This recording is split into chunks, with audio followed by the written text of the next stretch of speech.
超级下饭的酸豆角炒肉末，夹个馒头拌个面条都特别方便。这道菜呢特别基础，所以香味呢就不能太基础，炸个麻辣的葱油是很有必要的，让整个菜的味道更加的下饭。首先我们准备适量的酸豆角，大约300克。如果酸豆角比较咸的话，就把它泡个水，减少咸味；不咸的话，清洗干净即可。下一步，把酸豆角摞在一起，先把根部切掉一点，再把它们改刀切成大小均匀的小段。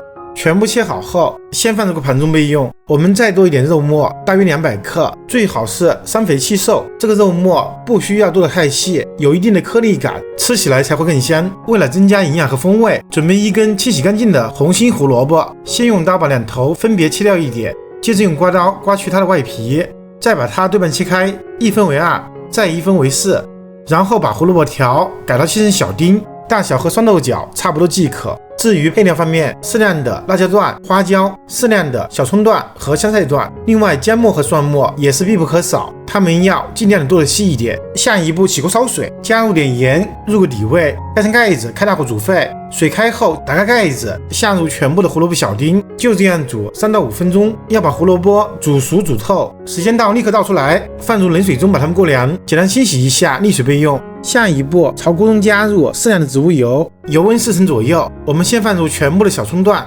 全部的花椒和干辣椒，开最小火，把它们慢慢的炸一下，把小葱的香味、辣味、麻味慢慢的炸出来，融进油里面。这个无需什么技巧，用筷子翻动一下，让它们受得均匀，不要炸糊即可。里面的小葱不耐炸，会提前炸好，一旦它们变成茶叶的颜色，就需要用筷子夹出来，否则会炸会变苦。花椒跟辣椒可以多炸一会儿，一旦辣椒变成了深枣红色，就要立刻关火，再炸也会变糊，用漏勺把它们添出来，尽量把油沥干净。锅中的油继续加热，油温4成左右，先加入全部的姜末和蒜末，小火煸炒一下，把它们爆香。爆香后再放入全部的肉末，还是用最小火不断的煸炒，把肉末快速的炒散。因为油温比较低，它不会让肉末迅速的炒熟成团，更不会炒焦发黏，油会慢慢的渗入肉末里面，帮助肉末炒散。大约炒个1分钟左右，肉末就全部变色了。保持小火再煸炒一会儿，炒出多余的油脂，并炒干水分，这样才方便下一步炒香豆瓣酱。下一步我们加入30克豆瓣酱，